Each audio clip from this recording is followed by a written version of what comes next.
कंसचाणूरमर्दनं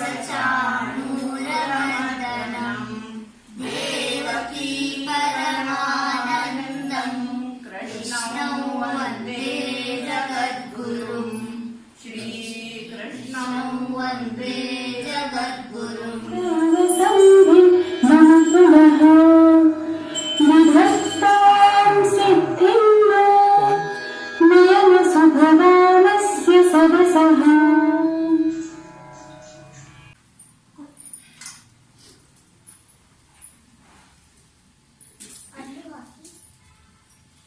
नमः।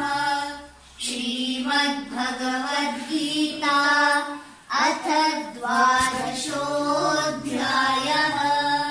ॐ श्री परमात्मने नमः। श्रीमद्भगवद्गीता अथ पञ्चदशोऽध्यायः।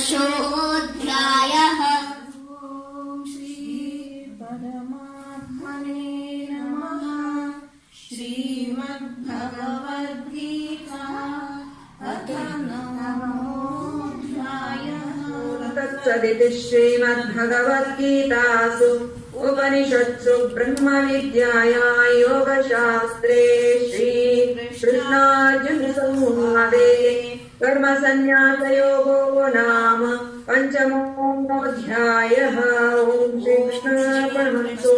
ॐ तत्सदिति श्रीमद्भगवद्गीतासु उपनिषत्सु ब्रह्मविद्यायां योगशास्त्रे श्रीकृष्णार्जुनसंवादे श्रद्धात्रयविभागयोगो नाम सप्तदशोऽध्यायः।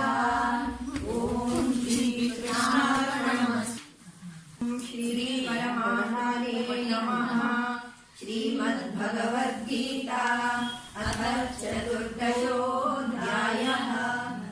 नमः। श्रीमद्भगवद्गीता अथ वीर्यं शशिसूर्यनेत्रं पश्यामि त्वां दीप्तहुताशवक्त्रं श्रीधारिणि परमानन्दप्रदा